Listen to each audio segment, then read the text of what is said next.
प्यारे विद्यार्थियों, आज इस सेशन में हम अध्याय 5 के भाग 5 के अंतर्गत उदाहरण संख्या 4 और 5 पर चर्चा करने वाले हैं। तो शुरुआत करते हैं उदाहरण संख्या 4 से। नैना और आरुषि बराबर के साझेदार है। ये इनका लाभ हानि विभाजन अनुपात दिया गया है। 31 मार्च 2020 को उनका तुलन पत्र यानी कि जो बैलेंस शीट है वो आपका कुछ इस प्रकार से है। यहाँ दिया गया है बैंक 30,000, देनदार 25,000, स्टॉक 25,000, फर्नीचर 40,000, मशीनरी 60,000 और नैना का करंट अकाउंट है वो है 10,000। इसी प्रकार कैपिटल नैना का 1,00,000, आरुषि का 50,000, creditors Arushi current loan, workman compensation reserve और बैंक लोन दिया गया है 5,000 रुपए। आगे लिखा है कि फर्म का विघटन हुआ। नैना ने 50% स्टॉक को पुस्तक मूल्य से 10% कम पर लिया। देखिए, फर्म के विघटन पर सबसे पहले जो संपत्तियां हैं उन्हें पुस्तक मूल्य पर रियलाइजेशन अकाउंट के डेबिट में, और जो दायित्व है जो बैंक लोन का अमाउंट है उसे हम कहाँ ट्रांसफर करेंगे? बैंक लोन और क्रेडिटर्स दोनों ही दायित्वों को रियलाइजेशन के क्रेडिट पक्ष में हस्तांतरण। उसके बाद लिखा है नैना ने 50% स्टॉक को पुस्तक मूल्य से 10% कम कर। देखिए, स्टॉक है कितना? 35,000 रुपए। इसका 50% यानी कि 17,500 को 10% कम पर लिया है, और शेष जो 17,500 बचता है उसे 15% लाभ पर जो है वो बेच दिया गया। मशीन और फर्नीचर से क्रमशः 30,000 और 50,000 रुपए वसूल हुए। गैर अभिलेखित विनियोग जिसके अंतर्गत 24,000 रुपए में बेचा गया, यानी जो अनरिकॉर्डेड है, जो यहाँ बैलेंस शीट में दर्ज नहीं है, वह इन्वेस्टमेंट 34,000 में बेचा गया। अब बात करते हैं, देखिए, जो अनरिकॉर्डेड असेट्स जो होती है, जो पुस्तकों में दर्ज नहीं है, उन्हें दर्ज नहीं करना है। अगर उनसे बेचने से राशि वसूल होता है तो वही राशि जो है अपने को दर्ज करना होता है। ऐसा नहीं कि इसका पुस्तक मूल्य कितना था या पुस्तक मूल्य दे दे तो उसे रियलाइजेशन में लेके जाना है, ऐसा कुछ भी नहीं करना है। जो वसूली मूल्य है वह बाई बैंक में लिखा जाएगा। देनदारों से 22,500 रुपए ब्याज सहित वसूली हुई। टोटल देनदारों से 22,500 वसूल हो रहे, और 1,200 रुपए के पिछले वर्ष के अपलिखित अड्डोपत्र से और प्राप्त हुए, यानी कि बैड डेब्ट्स रिकवर 1,200 रुपए। मरम्मत के बकाया बिल 2,000 रुपए भुगतान किया। फर्म की पुस्तकों को बंद करने के लिए आवश्यक रोजनामचा प्रविष्टियों का अभिलेखन करें, और बही खाते जो है वो हमें क्या करना है? तैयार करना है। तो सबसे पहला काम क्या करेंगे? ये जितनी भी संपत्तियां हैं इन्हें हमें क्या करना है? पुस्तक मूल्य पर हस्तांतरण यानी कि realisation account debit to debtors, to stock, to furniture, to machinery, जो भी इनका पुस्तक मूल्य है दर्ज करेंगे। ये इस प्रकार से प्रविष्टि हो जाएगी। Realisation account debit to debtors, देनदारों की राशि हमें दी गई है 25,000 यानी कि 25,000। अब उसके पश्चात स्टॉक 35, फर्नीचर 40 और प्लांट एंड मशीनरी जो दे रखी है वो अपने को दे रखा है 60,000 का। तो ये सभी राशियां ट्रांसफर कर देंगे।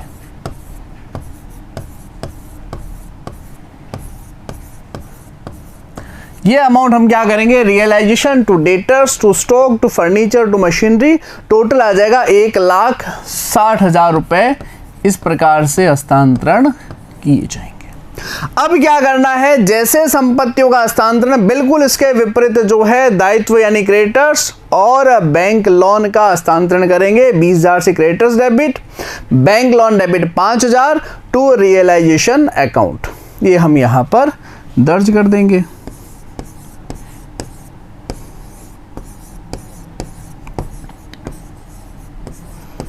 ये राशियां यहां पर पुट कर दी गई। Creditors debit 20,000, bank loan debit 5,000 to realisation account 25,000 रुपए से दर्ज कर देंगे। अब क्या करना है? संपत्तियों से वसूली। तो कितनी राशि वसूल हो रही है संपत्तियों से? पहले इसकी जो है हम गणना यहां पर कर लेंगे भी, कैलकुलेशन करके कितना जो है संपत्तियों से वसूल होना है। संपत्तियों से नगद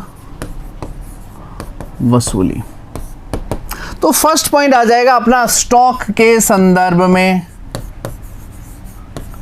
स्टॉक का 50% जो है 50% हिस्सा दिया गया है नैना ने 10% कम पर, और शेष जो 50% हिस्सा है उसे 15% के लाभ पर जो है बेच दिया गया है। स्टॉक कितना दिया गया है? 35,000। 50% होता है 17,500 और इसका जो है 15% जो है एक्स्ट्रा पर बेचा गया है। ये यहां पर आ जाएगा स्टॉक 17,500 का 15% राशि जो है ये आपकी आ जाएगी 20,125 रुपए।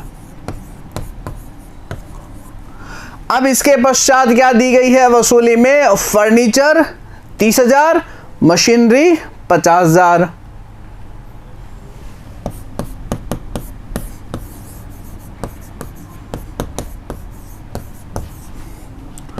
फर्नीचर 30,000,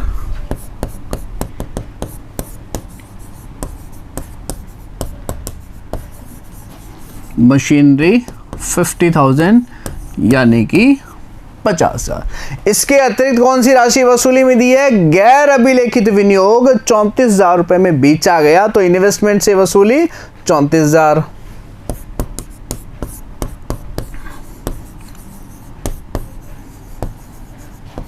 ये इन्वेस्टमेंट की राशि आ जाएगी 34,000 यानी कि 34,000।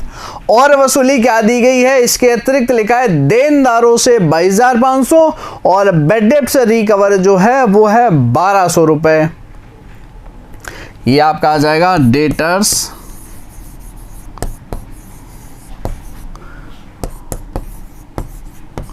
22,500 रुपए। अब आ जाएगा आपका बैड डेट से रिकवर।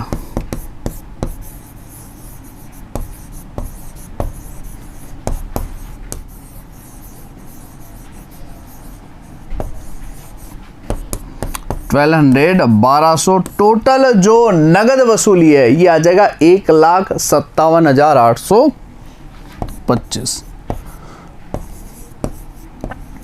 ये इनकी हम क्या कर देंगे? टोटल कर देंगे।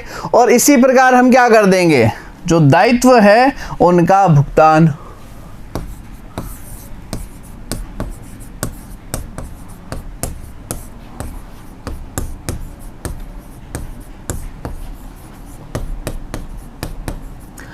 अब देखिए दायित्व के भुगतान के लिए आपको प्रश्न में इतना ही कहा है कि मरम्मत बिल 2,000 रुपए चुकाए गए, लेकिन ये जो लेनदार है, जो बैंक लोन है, इसके भुगतान के संदर्भ में कोई सूचना नहीं है, लेकिन हमने यह जानकारी पूर्व में ही ले ली है।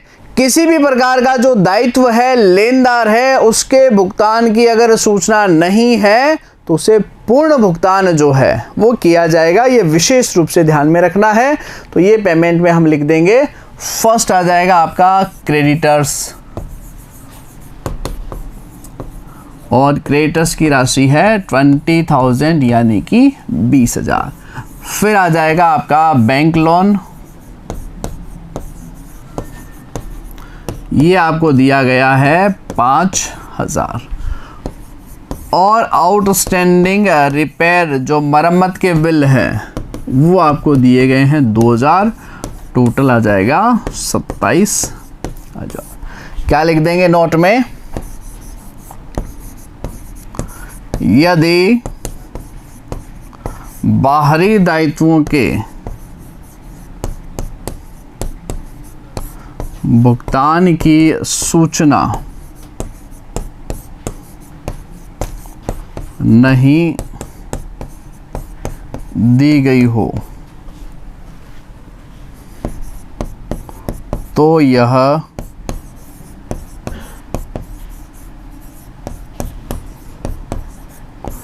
पूर्ण भुगतान माना जाएगा। तो इसीलिए अपने ने लेनदार और बैंक लोन का भुगतान किया है। इसके संदर्भ में प्रविष्टि हो जाएगी रियलाइजेशन टू बैंक अकाउंट। कितना वसूल हुआ था?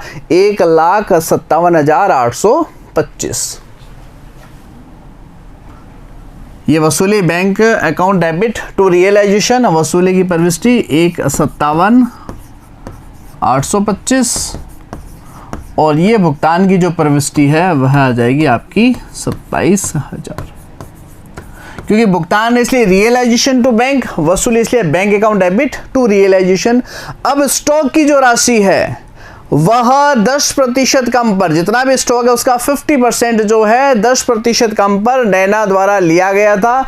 कहाँ दी गई इसकी सूचना, ये देखिए नैना ने 50% स्टॉक को पुस्तक मूल्य से 10% कम पर, स्टॉक जो कि हमें दिया गया है 35,000 का 50% ये है 17,500 और इसे हमें क्या करना है 10% कम पर, यानी कि 1750 में, यानी कि 15,750 में नैना द्वारा लिया गया है। 17,500 50% आ गया, बाकी 50% लाभ पर बेचा वो अपने ने वसूली में लिख दिया, ये आ जाएगा 15,750 रुपए की जो राशि है वो हम यहाँ पर दर्ज कर देंगे।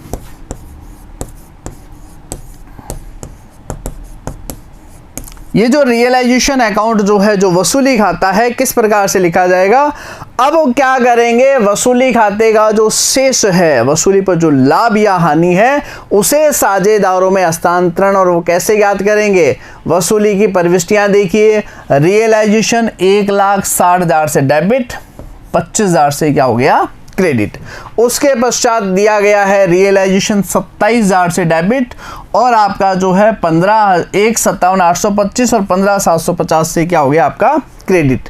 तो जो डिफरेंस आएगा, जो अंतर की राशि आएगी, वही वसूली पर आपका लाभ होगा, जो आएगा 11,575 रुपए। ये अधिक स्पष्ट अब जब वसूली खाता बनाएंगे, जब रियलाइजेशन अकाउंट बनाएंगे तो लाभ और हानि कैसा है वहां पर आपको बताया जाएगा। तो ये आएगा 5,788,5,787 ये आपका वसूली का लाभ है, जो साझेदारों में उनके लाभ हानि अनुपात में जाएगा। और प्रश्न में स्पष्ट लिखा है नैना और आरुषि बराबर के साझेदार है, तो बराबर अनुपात में ट्रांसफर। अब वर्कमैन कंपनसेशन फंड या रिजर्व की जो राशि दी गई है, कितना दिया गया है, ये लिखा है 15,000 रुपए, जो कि साझेदारों में जो भी उनका लाभ हानि विभाजन अनुपात है जो कि दिया गया है, बराबर जो है 7,500 का वितरण किया जाएगा। यह आ जाएगा वर्कमैन कंपनसेशन रिजर्व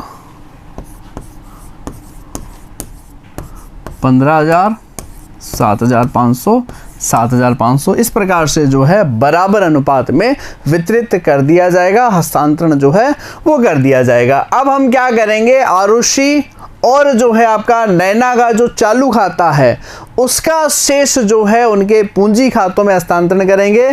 किस प्रकार से करेंगे, सबसे पहले तो बैलेंस शीट में इनका शेष कितना है, नैना का 10,000 डेबिट है और आरुषि का जो है 10,000 क्रेडिट, यानी कि दायित्व पक्ष का बैलेंस दिया गया है। इसके अलावा जो इनका हस्तांतरण किया जा रहा है वो सारा का सारा जो है प्लस माइनस अपने को करना है। जैसे नैनाज करंट अकाउंट 15,750 से डेबिट किया गया है, रियलाइजेशन के करंट अकाउंट में 5,788, 5,787 ट्रांसफर किया गया है, वर्कमैन कंपनसेशन रिजर्व ट्रांसफर किया गया है। तो जितना भी बैलेंस बचता है, यानी आरुषि का बचेगा 23,287 और नैना का जो करंट अकाउंट का बैलेंस बचेगा, जो डेबिट बैलेंस बचेगा वो आएगा 12,462 रुपए। ये हम क्या करेंगे, हस्तांतरण कर देंगे। और जो भी इनका कैपिटल का बैलेंस है उसके अकॉर्डिंग अंतिम भुगतान जो है वो कर दिया जाएगा। कैपिटल का शेष चेक कर लेंगे, कितना आ जाएगा 87,538। ये तो आ जाएगा आपका नैना के पूंजी खाते का, और आरुषि के पूंजी खाते का बैलेंस आ जाएगा 73,287। टोटल जो आएगा इसका वो भुगतान कर दिया जाएगा 1,60,825। ये इस प्रकार से जो है अंतिम भुगतान करेंगे। ये अंतिम शेष कैसे निकला, ये भी हम पूंजी खातों में स्पष्टतया सामने आ जाएगा। अब बात करते हैं वसूली खाता। सबसे पहला काम, संपत्तियों को उनके पुस्तक मूल्य पर हस्तांतरण किया जाए। देनदार कितने दे रखे, जितना भी इनका ओपनिंग बैलेंस है, जो बैलेंस शीट अपने को दी गई, जो पुस्तक मूल्य है, वह राशि दर्ज करेंगे। देनदार आ जाएगा 25,000, स्टॉक दिया गया था अपने को 35,000, फर्नीचर दिया गया था 40,000 और मशीनरी दिया गया था 60,000, यानी कि 60,000 रुपये जो है वो बैलेंस अपने को दे रखा था। चाहे अंदर लिख करके अमाउंट बाहर टोटल लगा दें या सीधा भी जो है अपन यहाँ पर दर्ज कर सकते हैं। इसी प्रकार लेनदार और बैंक लोन का हस्तांतरण किया जाएगा 20,000 और 5,000। अब क्या करेंगे, इन संपत्तियों से जो नगद वसूली हो रही है वो बाई बैंक, जैसा कि हमने इन्वेस्टमेंट से वसूल किया था 34,000 यानी कि 34,000 रुपये। फर्नीचर से वसूल हुआ था हमें 30,000, मशीनरी से वसूल हुआ था 50,000, देनदारों से वसूल हुआ था 22,500 और स्टॉक से वसूल हुआ था 20,125 और बैड डेब्ट से रिकवर आया था 1,200 रुपये। ये टोटल है जो संपत्तियों से वसूली है, जिसके लिए हमने वर्किंग नोट भी बनाया था। यह राशियां वसूल हो जाएगी टोटल 1,57,825 और स्टॉक का 50%, 35,000 का 50% यानी 17,500 को 10% कम पर नैना ने लिया था 15,750 में। हालांकि वर्किंग नोट हमने ऑलरेडी बनाया था, फिर भी मैं यहाँ आपको लिखाता हूँ 10% घटा करके 15,750 और इसी प्रकार हम भुगतान कर देंगे। लेनदार और बैंक लोन के बारे में सूचना नहीं थी कि कितनी राशि चुकानी है। अगर दायित्व के संदर्भ में सूचना नहीं हो तो पूरा भुगतान जो है वो आपका किया जाएगा और बकाया बिल थे 27,000 रुपये जो है इस प्रकार दर्ज करेंगे। अब क्या करना है, रियलाइजेशन का जो बैलेंस है वो कैपिटल या करंट अकाउंट में जो है आपका हस्तांतरण कर दिया जाएगा, ट्रांसफर जो है वो कर दिया जाएगा। टोटल लगा लेंगे, जो शेष आएगा, जो बैलेंस आएगा वो आपका आ जाएगा 11,575 रुपये और इस 11,575 का जो बैलेंस है वो हमें क्या करना है, साझेदारों में हस्तांतरण करेंगे। 5,788, 5,787, इस प्रकार से जो है अमाउंट जो है राशि हस्तांतरण की जाएगी, वसूली खाता है। अब क्या बनाना है, साझेदारों का जो पूंजी खाता है, जो करंट अकाउंट है वो लिखेंगे। जैसे कि आरुषि का हमें क्या दिया गया था, करंट का क्रेडिट बैलेंस दिया गया था, वो तो जाएगा बाई बैलेंस बीडी और नैना का आ जाएगा टू बैलेंस बीडी 10,000। ये हम यहां पर लिख देंगे। नैना का तो आ जाएगा टू बैलेंस बीडी 10,000 और आयुषी का आ जाएगा by balance BD 10,000। Workman compensation reserve कितना दिया गया था, 15,000। प्रत्येक साझेदार के हिस्से में बराबर अनुपात में यानी कि 7,500 हस्तांतरण कर देंगे। फिर वसूली का जो लाभ और हानि है वो चला जाएगा। कितना दे रखा था वसूली का लाभ हानि, 5,788 और 87।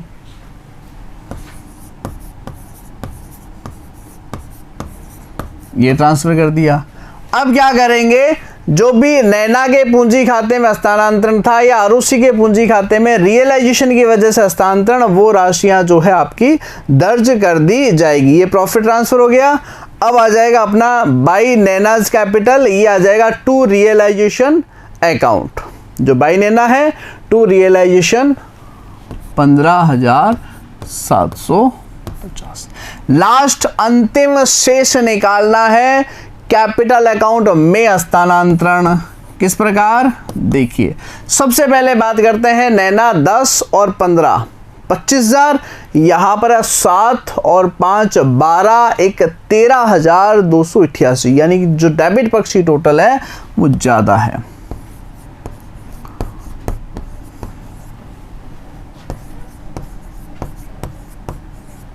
यह अंतर की राशि जो है इसमें से घटा दी जाएगी और बैलेंस जो है से वो आ जाएगा 12,462। अब इसी प्रकार हम क्या करेंगे, आरुषि का बैलेंस निकाल देंगे। टोटल आ जाएगा 23,287।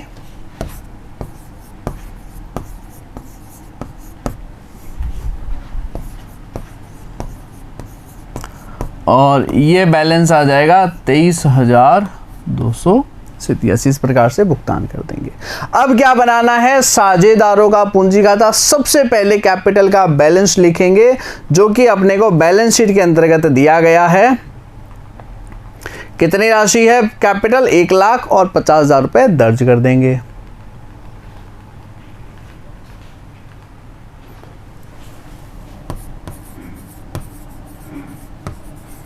एक 1,50,000 रुपए।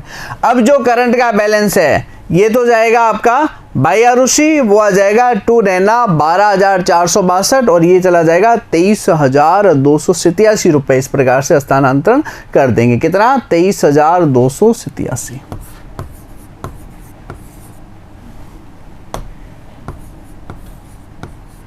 और यहां राशि कितना दे रखा अपने को, 12,462। ये राशि हम यहां पर दर्ज कर देंगे। अब क्या निकालना है, अंतिम शेष। और फर्म के विघटन पर टू बैलेंस शीट नहीं आता है। अंतिम जो भी राशि है उन्हें भुगतान कर दी जाएगी या फिर राशियां जो है वसूल कर ली जाएगी। यहां की टोटल आएगी 1,00,000 और यहां की टोटल आएगी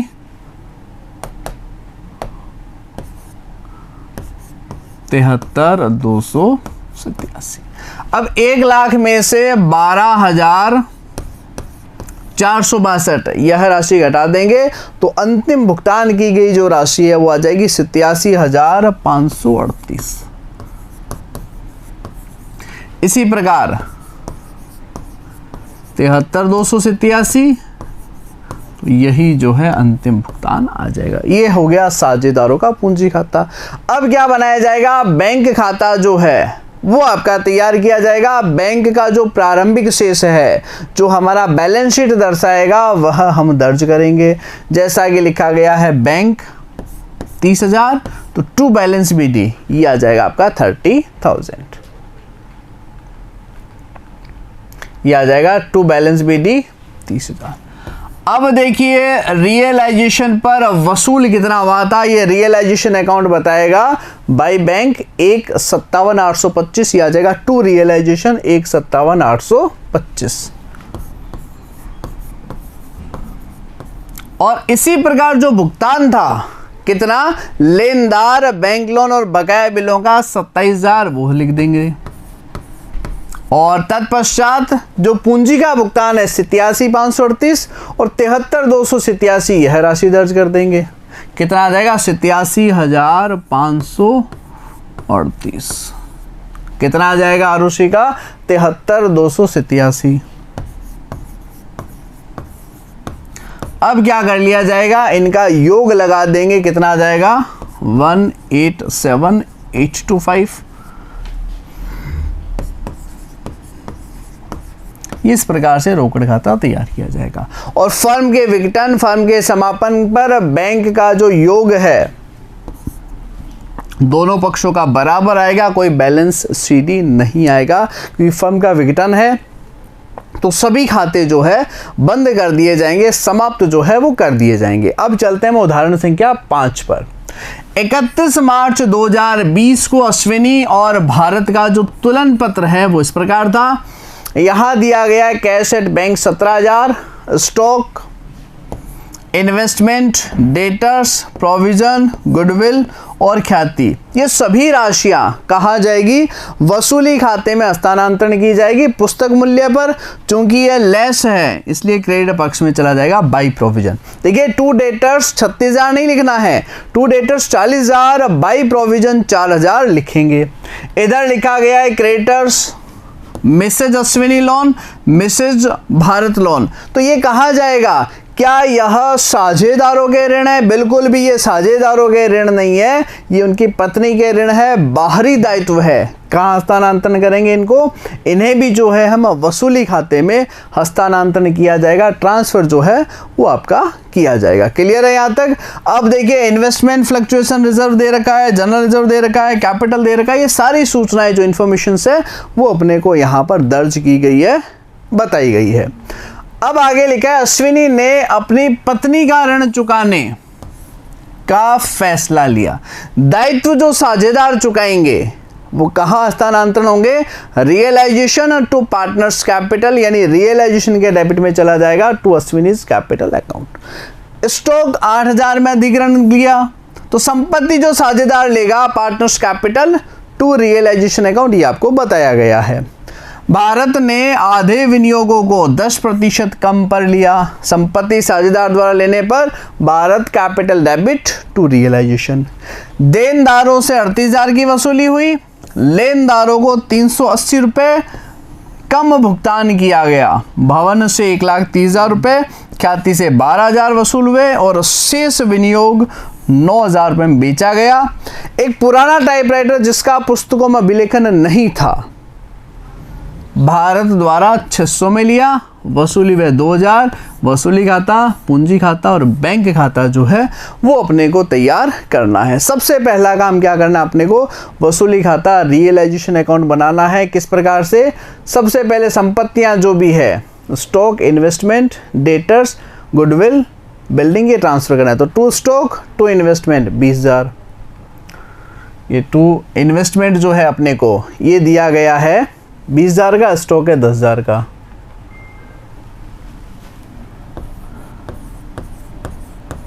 स्टॉक दिया गया अपने को 10,000 का। और क्या दिया गया है अपने को सूचनाओं में? डेटर्स 40,000 के, बिल्डिंग 70,000 की। डेटर्स 40,000 का, बिल्डिंग 70,000 की। और प्रोविजन फॉर बैड डेब्ट्स ये दिया गया है अपने को 4,000 यानी कि 4,000 रुपए का। इसके अलावा क्या सूचनाएं अपने को दे रखी है प्रश्न में? गुडविल 15,000 रुपये, बिल्डिंग 70,000 और गुडविल जो है वो 15,000 रुपये। अब इसी प्रकार दायित्वों का हस्तांतरण करेंगे। दायित्व कितने दिए गए हैं? Creditors 76,000, Mrs Ashwini loan 10,000, wife loan 20,000 और इन्वेस्टमेंट फ्लक्चुएशन 2,000, इनका हस्तांतरण कीजिए। तो पहले क्रेडिटर्स आ जाएगा आपका 76,000 रुपये। इसके पश्चात क्या दिया गया है? मिसेज अश्विनी लोन कितना? 10,000, Mrs Bharat loan 20,000, investment fluctuation reserve कितना दिया गया है? 2,000 रुपये। और क्या दिया गया है? ये सारे के सारे दायित्व जो है अपने ने यहाँ पर दर्ज कर दिए। रिजर्व कैपिटल में जाएगा, कैपिटल जो है यह भी क्या जाएगी? कैपिटल में ट्रांसफर की जाएगी। बाकी जितनी भी मदें थी वो अपने ने यहाँ पर दर्ज कर ली। बैंक का बैलेंस बैंक के डेबिट में आएगा to balance Vidhi 17,000।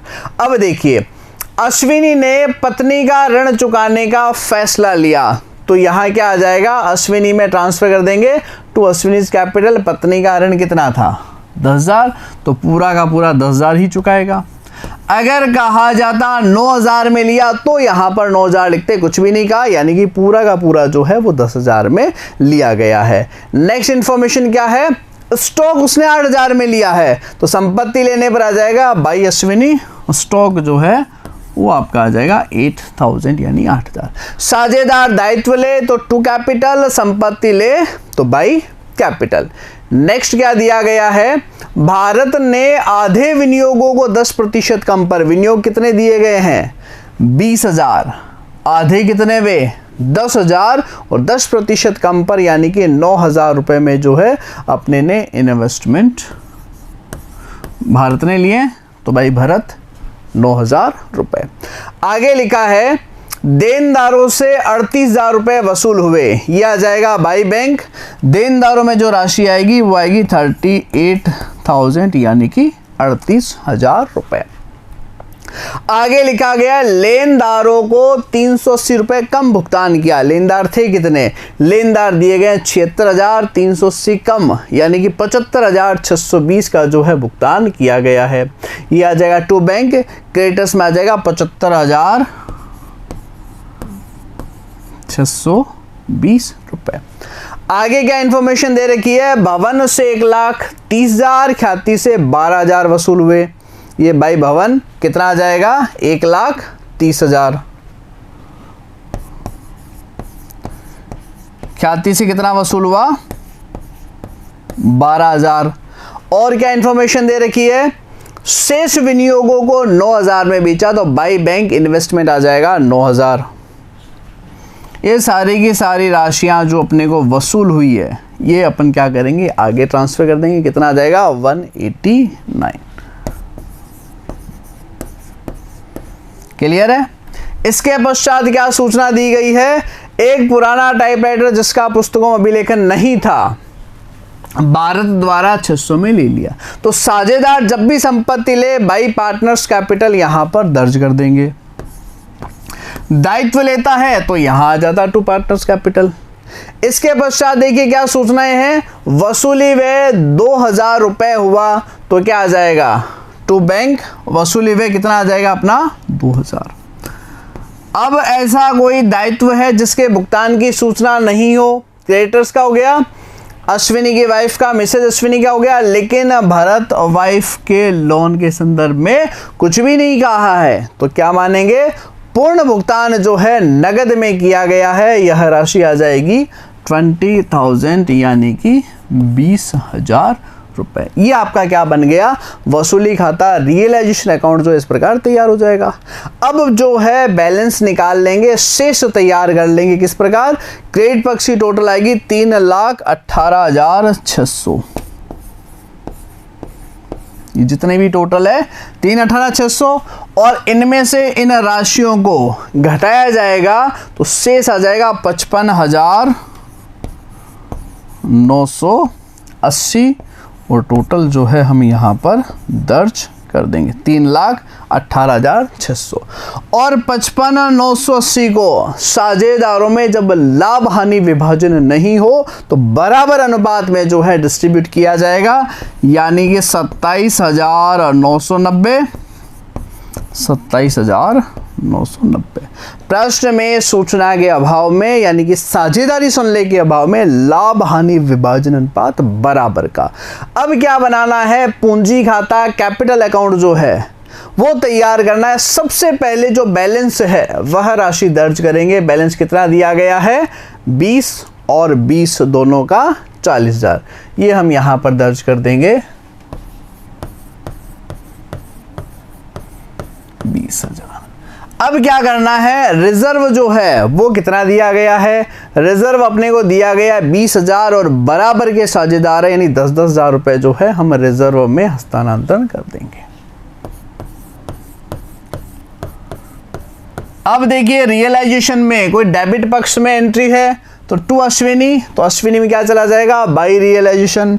To partners capital, तो कैपिटल में क्या चला जाएगा, बाई रियलाइजेशन। तो सबसे पहले अश्विनी में लिखें बाई रियलाइजेशन 10,000 और लाभ जो है 27,990 ये दोनों में ट्रांसफर कर देंगे।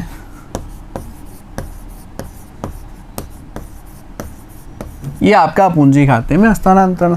अब देखिए यहां पर कैपिटल, तो ये देखिए एक तो अश्विनी, भरत और ये तीनों प्रविष्टियां जो है ये आपकी रियलाइजेशन में जो है यहां पर ट्रांसफर जो है वो कर दी जाएगी। सबसे पहले किसका दे रखा है, अश्विनी का 8,000 स्टॉक लेने पर ये लीजिए 8,000 रुपए।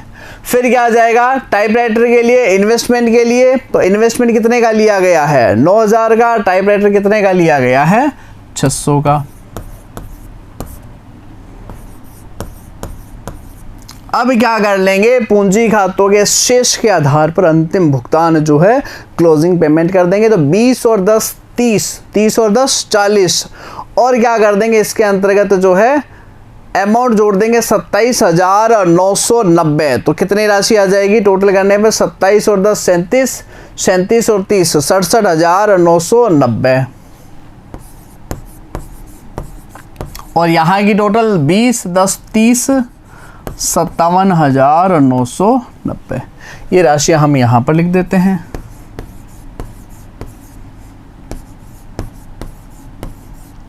अब 67,000 में से क्या कर देंगे, 8,000 की राशि लेस कर देंगे तो कितना आ जाएगा 59,990। ये बैलेंसिंग फिगर आ जाएगा अंतर की राशि। और 57,000 में से 9,600 घटा देंगे तो कितना आ जाएगा 57,990 48,390। ये अंतिम भुगतान कर दिया गया। अब क्या बनाना है, बैंक खाता तैयार करना है। सबसे पहले बैंक का जो प्रारंभिक शेष दिया गया था वह लिखेंगे, और प्रारंभिक शेष कितना दिया गया था बैंक का, 17,000 रुपए। To balance BD 17,000। अब देखिए संपत्तियों से नगद कितना वसूल हुआ, कौन बताएगा, रियलाइजेशन अकाउंट बताएगा। कितना है, बाई बैंक 189, 1,89,000 रुपए। अब नगद भुगतान कितना किया गया, तो ये कौन बताएगा, realisation account to bank 20,000, creditors को 75,620 और वसूली व्यय जो है वो 2,000 का भुगतान किया गया। तीनों ही राशियां जो है हम यहाँ पर दर्ज करेंगे। सबसे पहले लेनदारों को कितनी राशि चुकाई गई है, 75,620, वसूली व्यय 2,000 रुपए। भरत की वाइफ का ऋण ये दिया गया है 20,000 यानी कि 20,000 रुपए। अब साझेदारों का अंतिम भुगतान 59,990 और 48,390। 59,990 और भरत का जो पूंजी खाता है वो आ जाएगा 48,390। यह राशियां जो इस प्रकार दर्ज करेंगे और टोटल लगा ली जाएगी 2,06,000।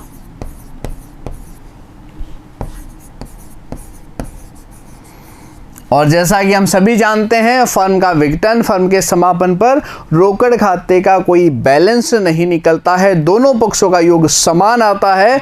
चूंकि हम सभी खाते बंद कर चुके हैं, किसी भी खाते का शेष जो है नहीं रहने वाला है। तो फर्म के विघटन में फिलहाल के लिए इतना ही, जल्द मिलेंगे। Thank you very much.